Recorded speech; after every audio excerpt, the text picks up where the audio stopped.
नमस्कार। मैं संजीव कुमार आज इस पुस्तक का 5वां और अंतिम अंश संक्षेप में प्रस्तुत करने का प्रयास कर रहा हूं।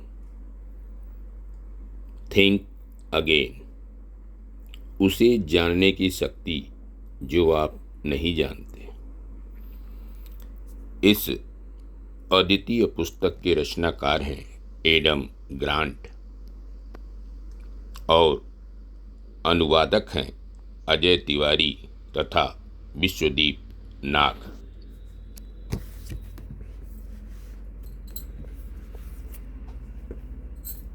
डेरिल कहते हैं, हम अंतरिक्ष युग में रह रहे हैं, फिर भी हम में से बहुत से लोग अभी भी पाषाण युग के दिमाग से सोच रहे हैं। हमारी विचारधारा को हमारी तकनीक तक पहुंचने की जरूरत है। वह व्यक्ति दुर्लभ होता है जो उन बातों को सुनना चाहता है जिन्हें वह सुनना नहीं चाहता।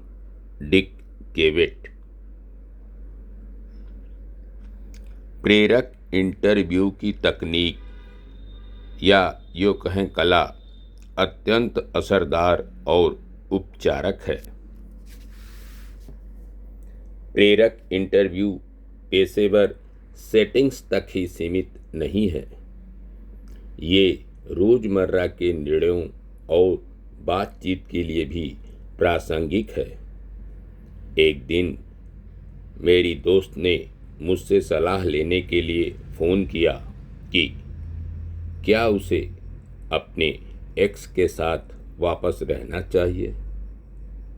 मैं इस विचार का प्रशंसक था, लेकिन मैं नहीं सोचता था कि यह मेरी जगह है कि मैं उसे समझाऊं या बताऊं कि क्या करना है।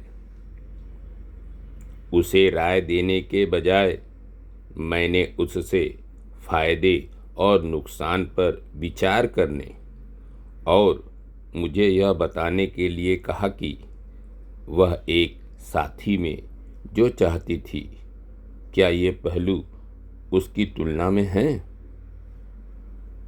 रिश्ते को फिर से जिंदा करने के लिए वह खुद ही बातचीत करने लगी। बातचीत जादू जैसी लगी, क्योंकि मैंने उसे समझाने की कोशिश नहीं की या उसे कोई सलाह भी नहीं दी।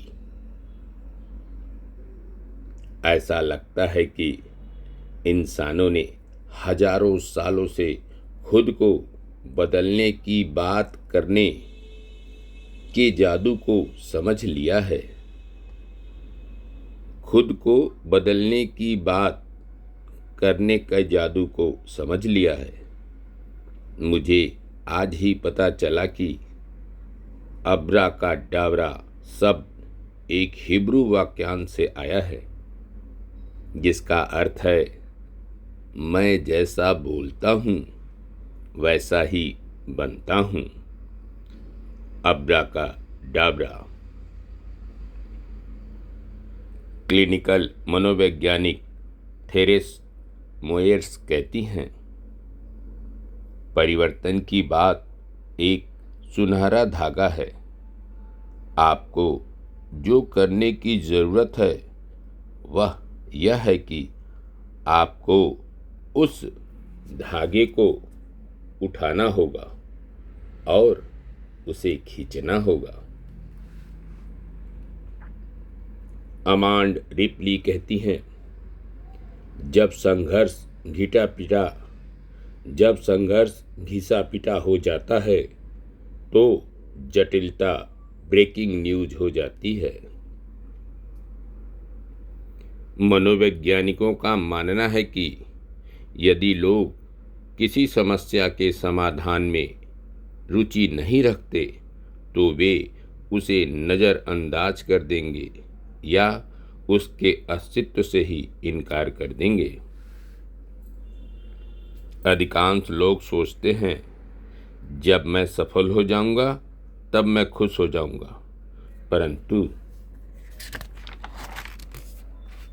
पहली बात, सफल होने में बहुत समय लग सकता है। दूसरी बात, तुरंत सफल होने पर हम जल्दी ही अगला सफलता का लक्ष्य तय कर लेते हैं और हमारा पथ अनंत का हो जाता है और हम सफलता के अनंत पथ के राही बने रहते हैं और खुश रहना स्थगित रखते हैं। वास्तव में सफलता से खुशी मिलना अनिवार्य नहीं है, परंतु खुश रहने से सफलता सरल और टिकाऊ होती है। एमा गोल्डमैन महत्वपूर्ण बात कहती हैं, मैं जो विश्वास करती हूँ वह एक प्रक्रिया है, अंत नहीं। धन्यवाद। नमस्कार। मैं संजीव कुमार।